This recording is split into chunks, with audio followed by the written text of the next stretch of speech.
587, 582, 584, 590, 578, 573. ఇవ్వల చేతుల చూసినా 550కి తక్కువ లేవు మార్కులు. ఏపీ పల్నాడు జిల్లా నరసరావుపేట నియోజకవర్గంలో 10వ తరగతి పాస్ అయిన గవర్నమెంట్ స్కూల్ పిలగాలట వీళ్ళంతా. ఒక్క ఎమ్మెల్యే గారి కాన్స్టిట్యూయెన్సీలోనే మొత్తం 83 మంది స్టూడెంట్లు 550 మార్కుల కంటే ఎక్కువనే సంపాదించారు.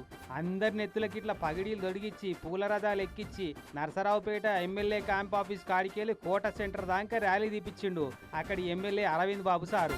పిల్లగాలను, పిల్లల తల్లిదండ్రులను, వాళ్ళకు చదువు నేర్పిన టీచర్లను, స్కూల్ హెడ్ మాస్టర్లను, మండల జిల్లా చదువుల శాఖ అధికారులను అందరిని పిలిచి పిల్లలతో పాటు సన్మానం చేసి గిఫ్ట్లు ఇచ్చిండ్రు. ప్రైవేట్ స్కూల్లో పబ్లిసిటీ చేసుకున్నట్టు గవర్నమెంట్ స్కూల్లో పబ్లిసిటీ చేసుకునే పద్ధతి ఉండకపోవు కదా.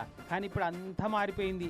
సర్కారు బళ్ళ టీచర్లు, హెడ్ మాస్టర్లు కూడా మా తాన చదివిన పిల్లల పర్ఫార్మెన్స్ చూసి మీ పిల్లలందరినీ సర్కారు బళ్ళనే చేర్పిరు అన్నట్టు ప్రచారం చేస్తున్నారు. ఇట్లా ఏపీ అంతటా గిదే తారీఖుల పబ్లిసిటీ నడుస్తుంది ఈసారి. ఈ లెక్కన రాబోయే 2-3 ఏళ్లల్లా సర్కారు స్కూళ్ళల్లో అడ్మిషన్లు దొరకడు చాలా కష్టమే అనిపిస్తుంది. అట్లయితే ప్రైవేట్ స్కూళ్ళ దుకాణాలు, దందాల పరిస్థితి ఎటనో మరి. బడులు, కాలేజీల దందాలు బంద్ పెట్టుకొని కొత్త దందాలు ఏమన్నా చురువు చేసుకోవాల్సి వస్తుందేమో.